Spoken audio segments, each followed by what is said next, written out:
السلام عليكم ورحمة الله وبركاته. الحمد لله الذي نحمده ونستعينه ونستغفره ونؤمن به ونتوكل عليه أما بعد.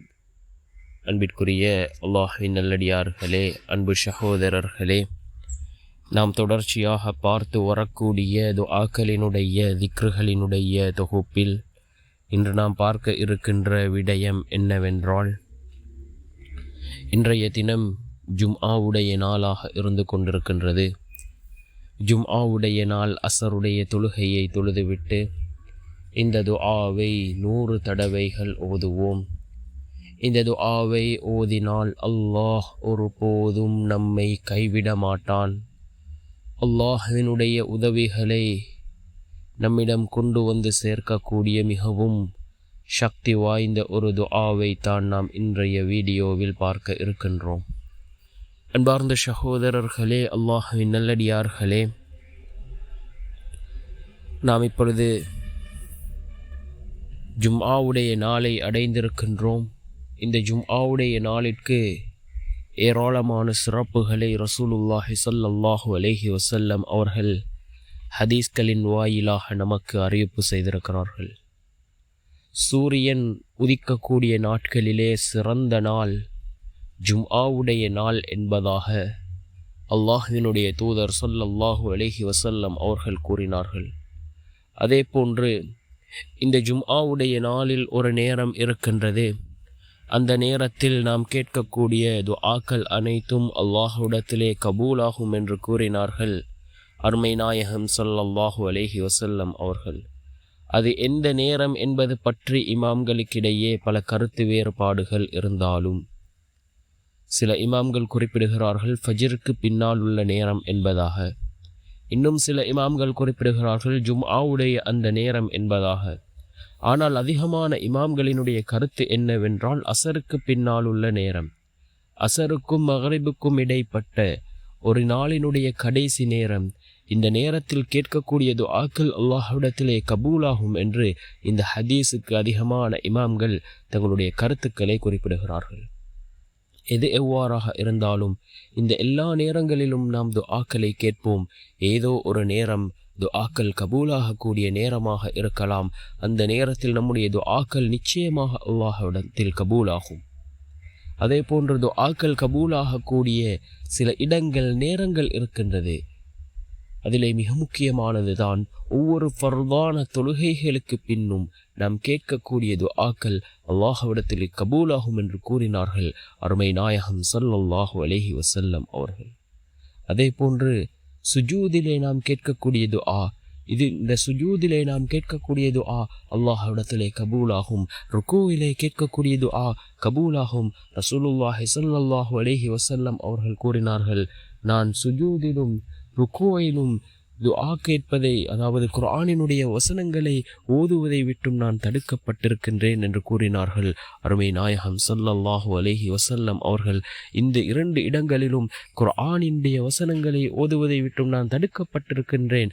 ஏனென்றால் இந்த இடங்களில் அதிகமாக துஆக்களை கேட்க வேண்டும், துஆக்கள் கபூலாகும் என்று கூறினார்கள் அருமை நாயகம் ஸல்லல்லாஹு அலைஹி வஸல்லம் அவர்கள். இவ்வாறு பல சிறப்புகள் இருக்கின்றது. தஹஜ்ஜுதினுடைய நேரத்தில் நாம் கேட்கக்கூடிய துஆக்கள் அல்லாஹ்விடத்திலே கபூலாகின்றது. அன்பார்ந்த சகோதரர்களே, அல்லாஹ்வின் நல்லடியார்களே, இவ்வாறு நம்முடைய துஆக்கள் கபூலாகுவதற்கு பல இடங்களையும் நேரங்களையும் ரசூலுல்லாஹி ஸல்லல்லாஹு அலைஹி வஸல்லம் அவர்கள் நமக்கு ஹதீஸ்களின் வாயிலாக அறிவிப்பு செய்திருக்கிறார்கள். நாம் ஓரிரு தடவைகள் துஆக்களை கேட்கின்றோம், நம்முடைய துஆக்கள் கபூலாகவில்லை என்று கூறுகின்றோம். நபிமார்கள் பல வருடங்கள் 20, 25, அதே போன்ற 50 வருடங்கள் கூட நபிமார்கள் துஆக்களை கேட்டு காத்து கொண்டிருந்தார்கள் அந்த துஆக்கள் கபூலாகும் வரை. நாம் ஓரிரு தடவை ஓதுகின்றோம், என்னுடைய துஆ கபூலாகவில்லை என்று சொல்லிவிட்டு நாம் அந்த துஆவை ஓதாமல் இருக்கின்றோம். அன்பார்ந்த சகோதரர்களே, அல்லாஹ்வின் நல்லடியார்களே, நம்முடைய துஆக்கள் கபூலாகும் வரை நாம் அல்லாஹ்விடம் தொடர்ந்து துஆக்களை கேட்போம். நிச்சயம் அல்லாஹ் ஜல்ல சுப்ஹானஹு வ தஆலா நம்முடைய துஆக்களுக்கான பதிலை வழங்குவான். இன்றைய தினம் ஜும்ஆவுடைய நாளாக இருந்து கொண்டிருக்கின்றது. அதிகமாக ரசூலுல்லாஹி ஸல்லல்லாஹு அலைஹி வஸல்லம் அவர்கள் மீது நாம் ஸலவாத் கூறுவோம். நாம் கூறக்கூடிய ஸலவாத்துக்கள் ரசூலுல்லாஹி ஸல்லல்லாஹு அலைஹி வஸல்லம் அவர்களுக்கு எடுத்து காண்பிக்கப்படுவதாக ஒரு ஹதீஸ் இடம்பெறுகின்றது. அதே போன்று நாம் ஒரு தடவை ரசூலுல்லாஹி ஸல்லல்லாஹு அலைஹி வஸல்லம் அவர்கள் மீது ஸலவாத் கூறினால் அல்லாஹ் ஜல்ல சுப்ஹானஹு வ தஆலா நம் மீது 10 தடவை அருள் செய்கின்றான். நாம் 10 தடவை ஓதினால் 100 தடவை அல்லாஹ் ரஹ்மத் செய்கின்றான். நாம் 100 தடவைகள் ஓதினால் அல்லாஹ் 1000 தடவை நமக்கு அல்லாஹ் ரஹ்மத் செய்கின்றான். அன்பார்ந்த சகோதரர்களே, அல்லாஹ்வின் நல்லடியார்களே, அல்லாஹ் தன்னுடைய குர்ஆனிலே குறிப்பிடுகின்றான், நானும் என்னுடைய மலக்குமார்களும் ரசூலுல்லாஹி ஸல்லல்லாஹு அலைஹி வஸல்லம் அவர்கள் மீது ஸலவாத்தும் சலாமும் கூறுகின்றோம். மனிதர்களே, நீங்களும் ரசூலுல்லாஹி ஸல்லல்லாஹு அலைஹி வஸல்லம் அவர்கள் மீது ஸலவாத்தும் சலாமும் கூறுங்கள் என்று அல்லாஹ் தன்னுடைய குர்ஆனிலே குறிப்பிடுகின்றான். அன்பார்ந்த சகோதரர்களே, அல்லாஹ்வின் நல்லடியார்களே, நாம் அதிகம் ரசூலுல்லாஹி ஸல்லல்லாஹு அலைஹி வஸல்லம் அவர்கள் மீது ஸலவாத் கூறுவோம். அதே போன்று அதிகமாக இஸ்திக்ஃபார் செய்வோம். நாம் செய்த பாவங்களை எண்ணி அல்லாஹ்விடத்திலே பாவ மன்னிப்பு தேடுவோம். முன்பின் பாவம் மன்னிக்கப்பட்ட நபி ரசூலுல்லாஹி ஸல்லல்லாஹு அலைஹி வஸல்லம் அவர்கள் கூட ஒவ்வொரு நாளும் 70 முதல் 100 தடவைகள் இஸ்திக்ஃபார் செய்யக்கூடியவர்களாக இருந்தார்கள். இஸ்திக்ஃபாரின் சிறப்புகளை பற்றி ஏராளமான ஹதீஸ்கள் இடம்பெறுகின்றது. யார் இஸ்திக்ஃபார் செய்கின்றாரோ அவருடைய மறைமுகமான தேவைகளை அல்லாஹ் பூர்த்தி செய்து கொடுக்கின்றான். அதே போன்று யார் அதிகமாக இஸ்திக்ஃபார் செய்கின்றாரோ அவர் நினைக்காத புறத்திலிருந்து அல்லாஹ் அவருக்கு ரிஸ்கை கொண்டு வந்து சேர்க்கின்றான். இன்னும் அவர்களுடைய மறைமுகமான தேவைகள் பூர்த்தியாகின்றது. கவலைகள் கஷ்டங்கள் இருந்தால் அவைகளை அல்லாஹ் நீக்குகின்றான். இவ்வாறு ஏராளமான சிறப்புகள் இந்த இஸ்திக்ஃபாருக்கு கூறப்பட்டிருக்கின்றது. அன்பார்ந்த சகோதரர்களே, அல்லாஹ்வின் நல்லடியார்களே, நாம் அதிகமாக இஸ்திக்ஃபார் செய்வோம். நம்முடைய எல்லா நிலைமைகளையும் அல்லாஹ் சீர்படுத்தி தருவான். அல்லாஹ் ஜல்ல சுப்ஹானஹு வ தஆலா தன்னுடைய குர்ஆனிலே குறிப்பிடுகின்றான், பொறுமையை கொண்டும் தொழுகையை கொண்டும் என்னிடம் உதவி தேடுங்கள் என்று அல்லாஹ் தன்னுடைய குர்ஆனிலே குறிப்பிடுகின்றான். நாம் அல்லாஹ்விடம் பிரார்த்தனை செய்வோம். நிச்சயமாக அல்லாஹ் நம்முடைய பிரார்த்தனைகளுக்கு பதில் வழங்குவான். இன்றைய தினம் அசருடைய தொழுகையை தொழுதுவிட்டு நாம் இந்த துஆவை ஓதுவோம். துஆக்கள் ஏற்றுக்கொள்ளப்படக்கூடிய நேரம், ஃபர்லான தொழுகைகளுக்கு பின் நாம் கேட்கக்கூடிய துஆக்கள் அல்லாஹ்விடத்திலே கபூலாகும்.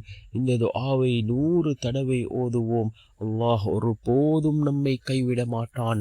அல்லாஹ்வினுடைய உதவிகளை நம்மிடம் கொண்டு வந்து சேர்க்கக்கூடிய மிகவும் சக்தி வாய்ந்த அந்த துஆ என்னவென்றால், அல்லாஹும்ம ரஹம்னா برحمتك يا أرحم الراحمين اللهم ارحمنا برحمتك யா அர்ஹமர் ராஹிமீன் என்று வரக்கூடிய இந்த துஆவை அதிகமாக ஓதுவோம்.